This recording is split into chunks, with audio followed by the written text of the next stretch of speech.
Boa noite, irmãs. Pai seja convosco. Aqui é a pastora Márcia. Amém. Eu quero deixar uma mensagem de meditação essa noite para os irmãos. É uma passagem aqui na Bíblia, no Salmos 32. Esse salmo ele é muito edificante, né?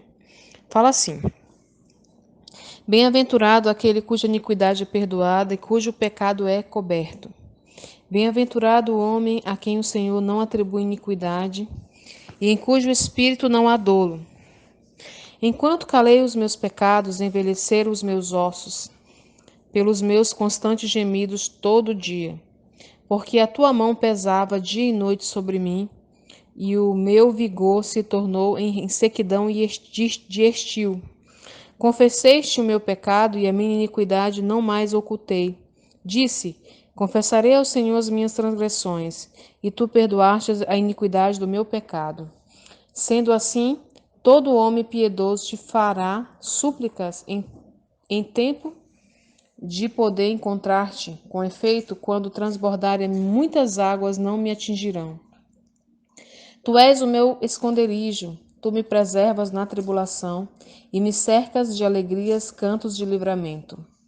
Instruir-te-ei e te ensinarei o caminho que deves seguir, e sob as minhas vistas te darei conselho. Não sejas como o cavalo ou mula sem entendimento, os quais com freios e cabrestos são dominados. De outra sorte não te obedecem. Muito sofrimento terá de curtir o ímpio, mas os que confiam no Senhor, a misericórdia o assistirá. Alegrai-vos no Senhor e regozijai-vos, ó justo, exultai, vós todos os que sois retos de coração. Esse salmo, ele é um salmo de bem-aventurança de quem recebe o perdão. Primeiro, ele é dividido em duas partes. Ele é dividido, no primeiro momento, Davi está falando sobre a confissão de pecados, que nós devemos sempre andar de forma na luz perante o Senhor Jesus. Nós não devemos encobrir os nossos pecados, porque ele fala assim: enquanto eu calei o meu pecado, envelheceram os meus ossos. Significa, o pecado ele destrói. Enquanto você oculta o pecado, você não confessa o pecado, ele vai te corroendo por dentro.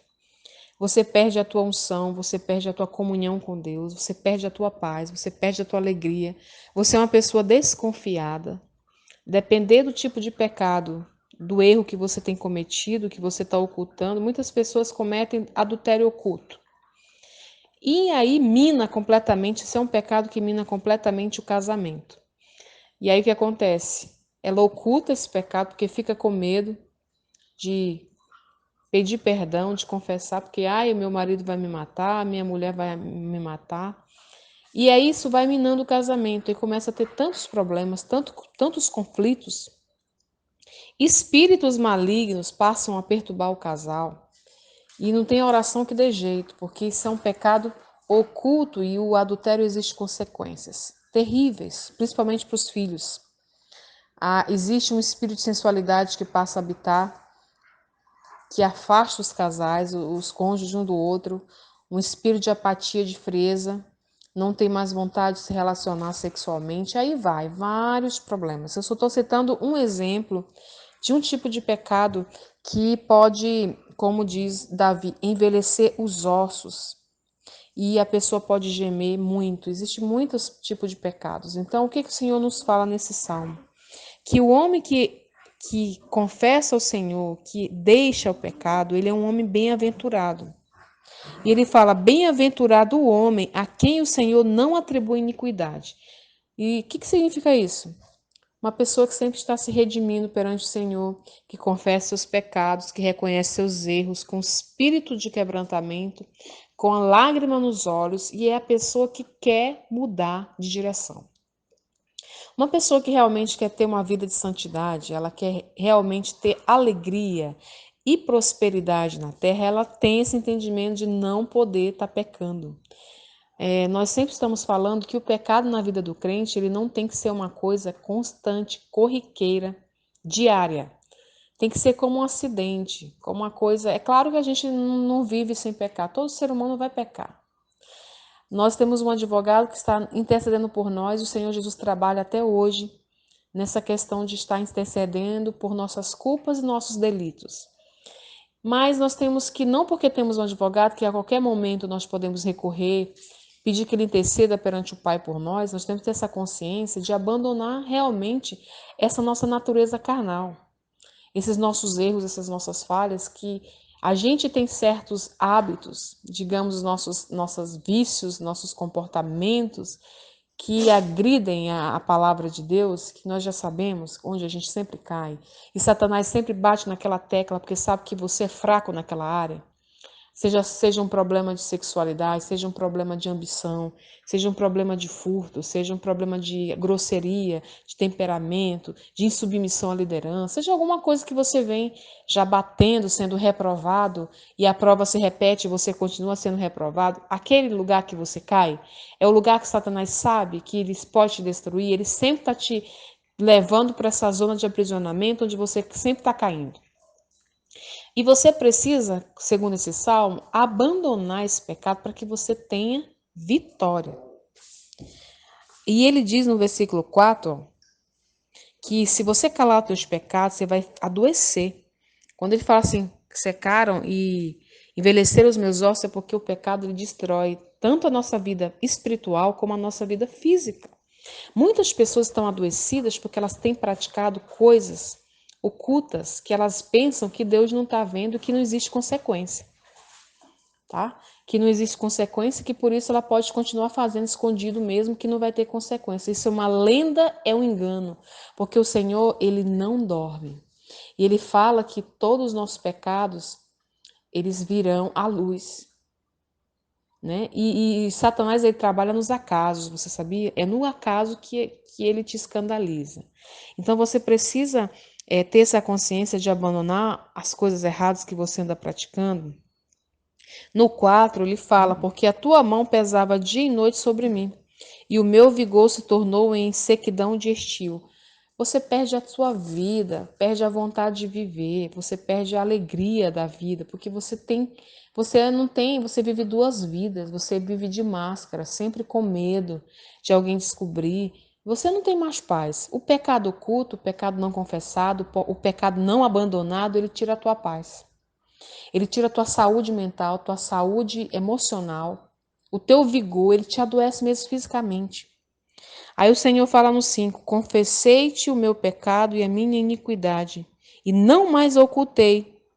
Disse, confessarei ao Senhor as minhas transgressões, e tu perdoaste a iniquidade e o do meu pecado. Então o Senhor, ele nos perdoa.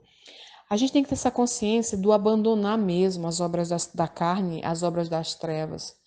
Na hora que nós confessamos ao Senhor, ele nos perdoa. Mas também para que você tenha uma vida plena, você precisa confessar para o teu irmão. Porque existe uma chave aqui. Confessai vossos pecados. Aquele que confessa e deixa, alcança a misericórdia. Então você precisa confessar o teu pecado para Deus e deixar para que Ele te abençoe e te dê misericórdia e você fique livre. Mas aquele que confessa, aí no outro momento ele fala, confessai vossos pecados uns aos outros para que sareis. Então, para você ficar livre, sem perturbação do diabo, sem que ele tenha legalidade sobre você, você precisa, primeiro, confessar a Deus e deixar, para ter misericórdia. Depois, confessar para uma pessoa que você confia, uma pessoa madura na fé, para que ele ore com você, desligando você desse mal.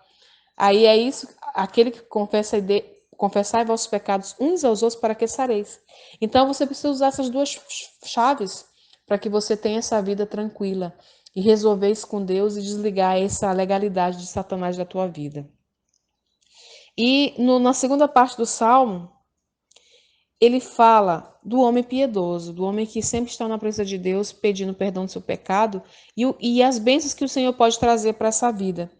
No 6 fala assim, sendo assim, todo homem piedoso te fará súplicas em tempo de poder encontrar-te, com efeito, quando transbordarem muitas águas não atingirão. Aqui é uma promessa de que o Senhor protege a pessoa que é piedosa. O que é uma pessoa piedosa? É uma pessoa que tenta obedecer a palavra, que tenta andar em santidade, que tenha exemplo de vida como cristão. Então o Senhor fala, no dia da angústia, no dia que as águas vão subir, que você vai ter problema, eu vou te proteger. Elas não te atingirão, porque você está comigo. Você é uma pessoa piedosa. E ele ainda fala, tu é o meu esconderijo. Ele fala, porque eu estou bem, se eu estou bem com o Senhor, ele é meu esconderijo. E o Senhor vai preservar na tribulação, vai cercar de cantos de livramento. E no 9, interessante que o Senhor faz uma advertência para todos nós, que nós não devemos ser como o cavalo ou como a mula, sem entendimento, os quais com freios e cabrestos são dominados. O Senhor fala assim, olha, você não tem que ser dominado pela tribulação. Eu tenho que colocar um cabresto em você, um freio para que você obedeça os meus mandamentos. Para de ser uma pessoa sem entendimento. Obedece porque você sabe que é o melhor para a tua vida, porque senão vai vir a tribulação que eu vou mandar sobre você para que você saia desse pecado para você ter salvação. Às vezes a tribulação, irmãos, vem para a nossa vida por conta de pecados que nós praticamos, coisas erradas que nós estamos fazendo, isso é consequência. É aquela dívida que vem porque você abandonou, você não está dizimando, você tem raiva do seu irmão, você não perdoa, você está aprisionado por espíritos malignos, é problema de todos os lados. E muitas vezes é Deus que está mandando isso para que você esteja tipo controle, para que Deus tenha controle sobre a tua vida, senão você se perde. Porque é na tribulação que você vai ficar mais humilde, que você vai vir para a presença de Deus, que você vai pedir ajuda de Deus, que você vai lembrar que Deus existe, não é isso? Isso são os cabrestos que o Senhor está falando. Por isso ele fala, não seja sem entendimento, como o cavalo ou como a mula. Que eu tenho que colocar cabresto em você para te dominar. Deixe Deus dominar a tua vida, deixe Ele mudar a tua direção, deixe Ele consertar os teus erros, deixe Ele perdoar teus pecados, deixe Ele te convencer dos teus erros para que você mude de direção, meu irmão. Amém? E ele ainda termina, olha, muito sofrimento terá de curtir o ímpio, mas o que confia no Senhor, a misericórdia assistirá. Se você confia no Senhor, que ele é poderoso para mudar teu destino, para tirar para tirar essa carnalidade da tua vida, para te redimir dos teus pecados e trazer essa mudança que você precisa, ele diz que vai ter misericórdia da tua vida. Ele diz que se você não mudar, você vai sofrer, porque ele fala, muito sofrimento o ímpio vai sofrer, mas aquele que obedece, que confia no Senhor, a misericórdia o assistirá. Então, aqui é muito simples de entender. Quem obedece vai ter misericórdia, vai ter amor, vai ter compaixão, vai ter um esconderijo. Quem não obedece vai ter consequências. Então, o Senhor fala, alegrai-vos no Senhor, regozijai-vos, exultai, todos que sois retos de coração. Então, nós precisamos ter esse coração reto, irmão. Coração reto é uma pessoa que tem uma direção. Ele está obedecendo os caminhos, ele tem fé, ele sabe o que ele tem que fazer, ele sabe o que ele não pode fazer, e ele simplesmente obedece. Ele vai na direção do Criador, da cruz. Isso é levar a cruz, irmãos, é todo dia a gente matar a nossa carne, tentar viver uma vida de santidade, ser uma pessoa piedosa, para não desonrar o Senhor e não escandalizar o seu reino. Então, essa palavra que eu tenho para você essa noite, que o Senhor colocou no meu coração, medite no Salmo 32, ele é um salmo muito edificante, ele é um salmo de confronto, mas é um salmo que nos ensina o caminho correto, que é o caminho da direção. Ele nos ensina que se nós não pararmos de pecar, nós vamos adoecer nossa alma, ter doenças físicas, nós vamos nos afastar do Senhor, mas ao contrário, se você tem uma piedade, se você é reto, o Senhor vai te colocar no seu esconderijo, vai te abençoar, você colocar um cântico de alegria na tua boca, é uma promessa de felicidade. Amém? Então, que você medite nessas palavras, medite nesse salmo, que o Senhor a cada dia traga mais revelação ao seu coração, à sua mente, que você abandone as práticas erradas do pecado, que você deseje alcançar a virtude, a graça do Espírito Santo, que você almeje ser um cristão que consiga honrar ao Senhor, que dê exemplo, que ganhe almas, que seja um exemplo a ser seguido. Assim como o apóstolo Paulo falou, olha, sede meus imitadores, porque eu sou imitador de Cristo. Será que o homem, ele não sabia quem ele era? Ele sabia que ele obedecia, que ele era um modelo a ser seguido. Por isso que ele tem essa audácia de falar, sede meus imitadores, porque ele sabia que ele era um homem piedoso, que ele tentava cumprir os mandamentos da melhor forma que ele podia, de todas as formas.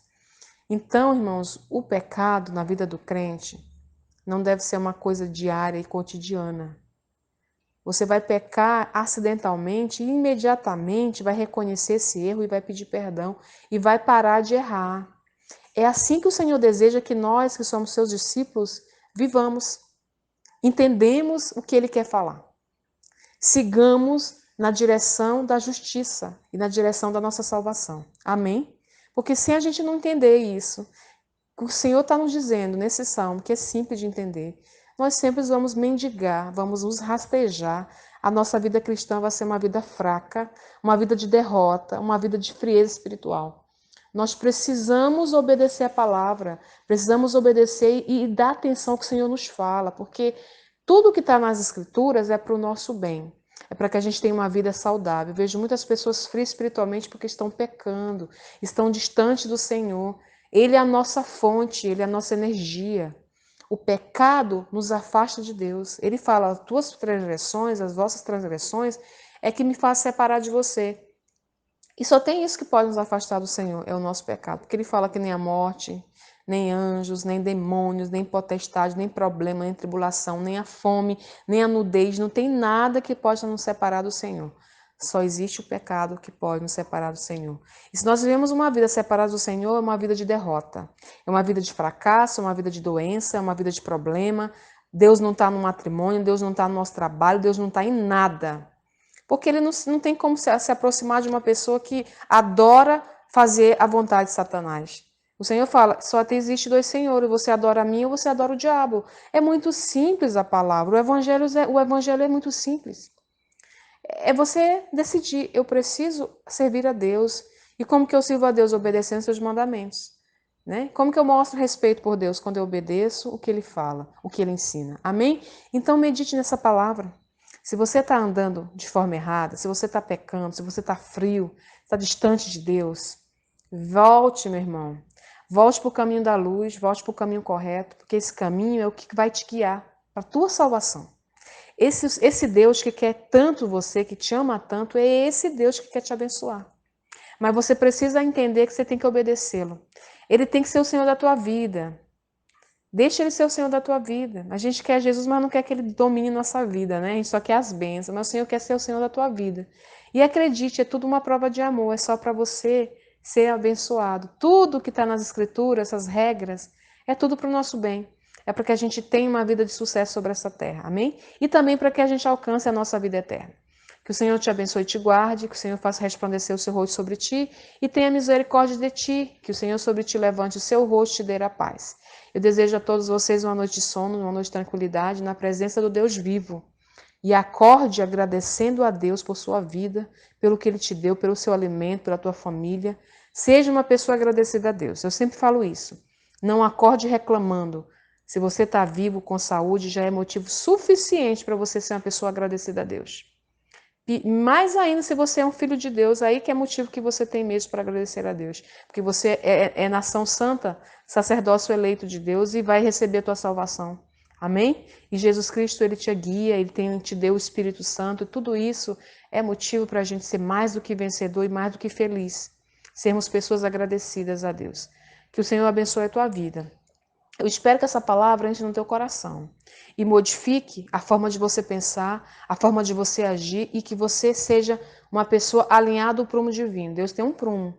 Ele quer que a nossa vida siga esse prumo, essa retidão, para que a gente consiga galgar o que ele já idealizou para a nossa vida, os nossos sonhos, nossos projetos e os nossos chamados, para que você consiga executar o que Deus planejou para você. É por isso que você existe. Você existe para adorar a Deus, para fazer o que Ele determinou na tua vida. Amém? Boa noite, Pai seja convosco, Deus abençoe a todos. Forte abraço, tá bom? Tchau, gente.